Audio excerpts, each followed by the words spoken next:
मैं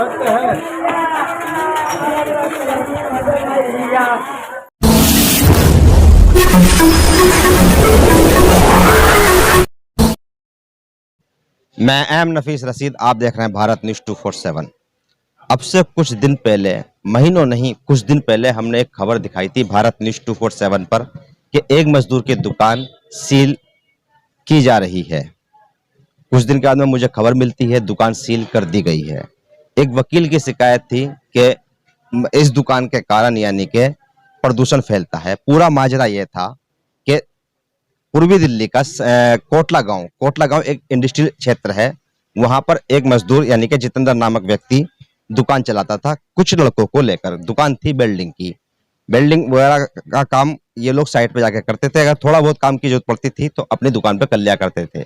जितेंद्र ने हमारी ही खबर के अंदर जानकारी देते हुए बताया था कि किस तरह से उसने थोड़े थोड़े पैसे इकट्ठा करके कई साल लगातार मेहनत करने के बाद एक दुकान खरीदी और एक दुकान खरीदने के बाद में कारोबार बड़ा करना चाहा। पर वहां होता क्या है कि एक वकील की नजर पड़ जाती है और वो नजर इस तरह पड़ जाती है कि वह किसी तरीके से भी उसको परेशान करना शुरू कर देता है। करते करते कहानी यहाँ तक पहुंच जाती है कि एमसीडी में कंप्लेंट है, अन्य विभागों में कंप्लेंट होती रहती हैं। कई राउंड पुलिस भी आती है, समझाया बुझाया होता है, पर बात बनती नहीं है। वकील अड़े रहते हैं और एंड ये होता है कि जितेंद्र नामक व्यक्ति की दुकान सील लग जाती है। जब दुकान सील लग जाती है तो मुझे खबर बाद में ये मिलती है कुछ लोगों से कि जितेंद्र की दुकान सील लग गई है और दुकान अब वो उसकी तबीयत खराब रहने लगी है। पर अब बड़ी खबर ये मिली कि जितेंद्र अब खत्म हो चुका है, यानी कि इस टेंशन में वो दुनिया से जा चुका है। पूरा परिवार, पूरी भीड़, सब ये लोग बिलख रहे हैं, परेशान हैं कि अचानक एक 30-32 साल लगभग उम्र रही होगी, जहां तक मैं चेहरे से समझ रहा हूं। बाकी रिश्तेदारों संबंधियों से सारी जानकारी मैं लेने की कोशिश करता हूं कि पूरा घटनाक्रम हुआ क्या। यूसुफ साहब, मैं आपसे सबसे पहले मिला था और मुझे ही आपने व्हाट्सएप पे सूचना देकर बताया था कि भाई ऐसे ऐसे दुकान सीलिंग की बात चल रही है। आप लेबर यूनियन अध्यक्ष हैं। जानना चाह रहा हूं कि ये जो दुकान का जो प्रोसीजर है वो तो हमें सब मालूम ही है। फिलहाल ये क्या मतलब कब से बीमार थे, क्या था, क्या माजरा हुआ इनके साथ? ये अभी 5 दिन पहले से इनको दुकान की 5-6 दिन पहले से दुकान की बहुत काफी टेंशन थी। ये जब दुकान पे आते थे तो इनको टेंशन रहती थी, तो मैं कहता था टेंशन क्यों ले रहे हैं, कह रहे दुकान की टेंशन है। सूर्या बंसी बार बार इनको तलब करता रहा, बार बार ये बताता रहा। एमसीडी ने बिना सूचना दिए सीलिंग कर दी गई। उसी की जो है इनको टेंशन लगी। 5-6 दिन पहले इनकी तबीयत खराब हो जाती है, इनको जीटीबी में भर्ती कर दिया गया, तो इस कारण से टेंशन वो डेथ हो गई है। सूर्यवंशी नामक वकील जो है उसने ये कंप्लेंट की थी और एमसीडी ने कार्रवाई कर दी। कार्रवाई किस दिन हुई थी? कार्रवाई काफी समय से चल रही है उसकी। सूर्यवंशी सील कब हुई दुकान? सील हुई है अभी 29 तारीख को। 29 तारीख को ये सील हुई थी। 1-2 दिन पहले हमने शायद खबर चलाई थी। यही बात मैं जानना चाह रहा हूँ यूसुफ भाई आपसे कि जब यानी कि सील हो गई तो इन्होंने क्या कर रहे थे ये, और ये तब खत्म कैसे हुए हैं? खत्म ये हुए हैं, उन्होंने कुछ नहीं किया। वो इस बात को चुप बैठे रहे, अपने दिमाग के अंदर घोटते रहे, फिक्र में सोचते रहे मेरी दुकान सील क्यों हो गई। उन्होंने कार्रवाई भी हर जगह की है, काफी जगह की है, एलजी को भी की है, गवर्नर को, इसको पुलिस कमिश्नर को भी की है, और एमसीडी में काफी कंप्लेंट की। लेकिन उन्होंने देखा कि मुझे कहीं से सुनवाई नहीं हो रही है। काफी होम मिनिस्टर को भी दिया, गृह मंत्री को भी चिट्ठी दी गई है, लेकिन इनको दिमाग में बैठ गई कि मेरी कार्रवाई कहीं से भी कोई भी मेरे को नहीं मिल पा रहा है कार्रवाई। क्या नाम है आपका? अजीत कुमार। अजीत कुमार, आप कौन है जितेंद्र के? जी उनके साले साहब हैं हम। तो जानना यही चाह रहा था कि पूरा माजरा है क्या, बताइए। सर उनको उधर से उनकी टेंशन तो थी दुकान की, और उन्हें मेंटली टॉर्चर भी होता रहा वकील साहब से ज्यादातर के। इसी कारण से उनको ये ज्यादा ही कुछ 2-4 दिन से और ज्यादा टॉर्चर कर रहे थे वो काफी। तो ये कैसे कह सकते हो कि आपको वकील टॉर्चर कर रहे थे उनको?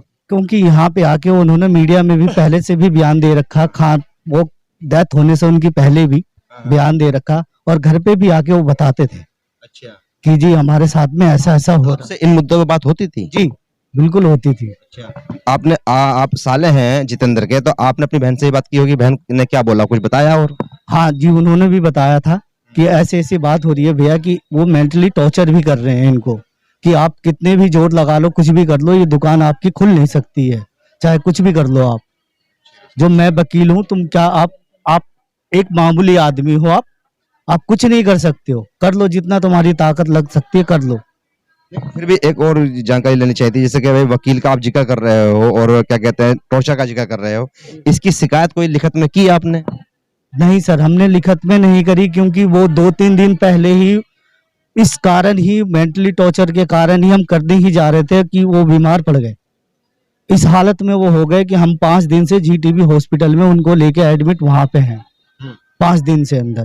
तो उस कारण हम इनको देखते या कोई कंप्लेन करते, इस हाल में हम नहीं थे, क्योंकि हम ही 1-2 जने हैं जो उनको देख सकते थे वहां पे हॉस्पिटल के अंदर। जितेंद्र के बच्चे कितने हैं 3 बच्चे हैं। और उम्र कितनी होगी जितेंद्र? जितेंद्र की उम्र थी 41 वर्ष जी। लगते कम उम्र के थे, मैं ज्यादा समझ रहा था कि 30-32 साल के होंगे। चलिए, होता है, बहुत से लोगों की कम उम्र लगती है। बात और ये जानना था कि परिवार में उनके बच्चे कितने हैं और कौन कौन परिवार में है उनके? परिवार में उनकी सिर्फ वाइफ और 3 बच्चे हैं उनके, 2 लड़कियां हैं और 1 लड़का है। बच्चों की उम्र कितनी होंगी? लड़की की उम्र है 17 साल और लड़के की उम्र है 15 साल और एक छोटी बच्ची की उम्र है 4 साल।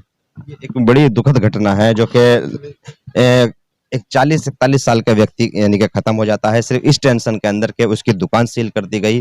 और एक वकील की सनक, जिस तरह से ये लोग बता रहे हैं, एक वकील की सनक पूरे परिवार को यानी कि बेसहारा कर देती है। क्या नाम हुआ सर आपका? मैं प्रदीप सारस्वत, मैं आरडब्ल्यू पॉकेट फाइव के प्रेसिडेंट हूँ। अच्छा, आप वहीं से ही हैं? हाँ हाँ, तो एक्चुअली वो हमारी कॉलोनी में काम करने आता रहता था। हाँ, तो बीइंग प्रेसिडेंट वो कई बार इस इशू को मेरे से डिस्कस करता था। जी। उसने, वो उसकी दुकान थी, वो इंटेंशनली उसको टॉर्चर करके बंद करा दी, सील। वकील ने? वकील ने हाँ, जो मेरे को एक्चुअली वो लिटिगेशन भी उसका नाम बता रहे हैं वकील का क्या? सूर्यवंशी, मेरे को सरनेम मालूम है, सूर्यवंशी करके। उसके बाद उसने बेचारे कंपेल होके किराए में दुकान ली यहाँ पर। हमारे में पहले भी यहाँ थी दुकान, अपनी दुकान होने के बावजूद भी उसने किराए में दुकान ली। उसको हमेशा यही टेंशन रहती थी, मेरे 3 बच्चे हैं, कैसे मैं उनको पढ़ाऊंगा, कैसे चीजें पूरी करूंगा। अपनी कर्जा लेके उसने दुकान ली, वो दुकान वहां से सील करा दी और उसको कभी काम करने दिया। इवन वो ये भी परेशान रहता था डिप्रेशन में कि भाई जो और बहुत सारी शॉप चल रही है, मेरी दुकान का ऐसे पिक एंड चूज किया हो जो मेरी दुकान क्लोज कराई गई, जो सील कराई वहां पर। आपकी? वो उसकी जितेंद्र की दुकान, उसको ये हमेशा दिमाग में कर लेता। औरों की शिकायत नहीं, जबकि मैंने खुद वहां पर देखा रोडे बजरपुर की दुकानें और भी हैं, बेल्डिंग की दुकानें और भी हैं, मोटर मैकेनिक की दुकानें और भी हैं, बस जितेंद्र से ही यानी कि खुन्नस थी।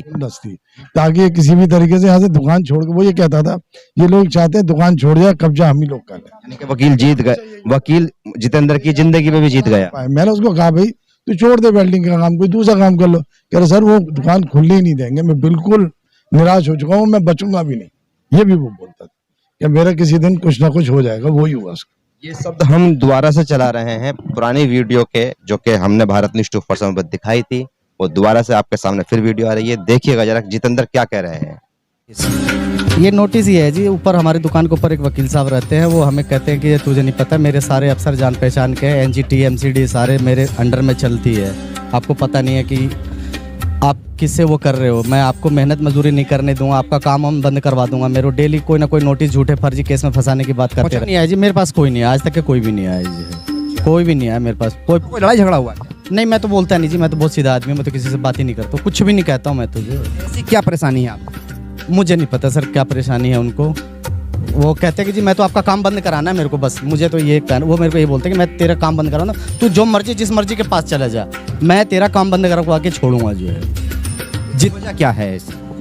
अब उनको पता नहीं मुझसे क्या दिक्कत है, वो कहते हैं कि मैं तेरे को यहाँ काम ही नहीं करने दूंगा। क्या पता कि अपनी है? दुकान मेरी अपनी है जी, मैंने उसके लिए एमसीडी से लाइसेंस भी ले रखा है और स्किल इंडिया से भी मैंने ले रखा है, अपना जो बेल्डर का सर्टिफिकेट है, लेबर डिपार्टमेंट से भी ले रखा है मैंने, और बाकायदे कागज मेरे पास सब कुछ है। उसके होते हुए भी मेरे को ना इतना पड़तालन किया जा रहा है जिसका कोई जवाब नहीं। ये तो 2016 से ही मेरे को मतलब कह रखे कि तेरा काम बंद करवा दूंगा। मैं तो ऐसे हाथ पैर जोड़ जोड़ के जैसे तैसे करके कभी किराए पे लेता हूँ, जब किराए पे लेता हूँ तो किराया नहीं दे पाता हूँ तो वहाँ ताला लगा देते हैं, तो फिर मैं अपने घर का सोना वोना बेचता हूँ, फिर उनको किराया देता हूँ, फिर कोई नया अड्डा ढूंढता हूँ, फिर वहाँ पे जाता हूँ। ये सिलसिला ऐसे ही चलता रहा मेरा तो एकदम बिल्कुल। मेरे पास सारे है, मैं आपको दिखाऊंगा, मैं अब सारे गोल्ड वोल्ड सब मेरे घर का नीलाम हो गया अभी मुथूत में मैं जी, घर तक के मेरा बर्बाद हो गया। उसके भी मैं आपको दिखा सकता हूँ। मैं एक बार जब मैंने कंप्लेंट करा था, मैंने मोदी साहब को भी कंप्लेंट किया था, माननीय गृह मंत्री जी को भी मैंने लिख के दिया था, और भी बहुत सारे सरकार महकमे में दिया था, पर कहीं से कोई कार्रवाई नहीं हुई। बस एक बार खाली पांडव नगर थाने में बुला के बैठाया गया और बुला के बस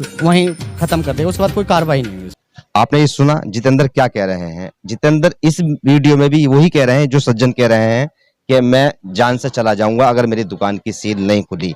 तो कुल मिला के बहुत सी बातें ऐसी होती हैं कि आदमी को एहसास हो जाता है।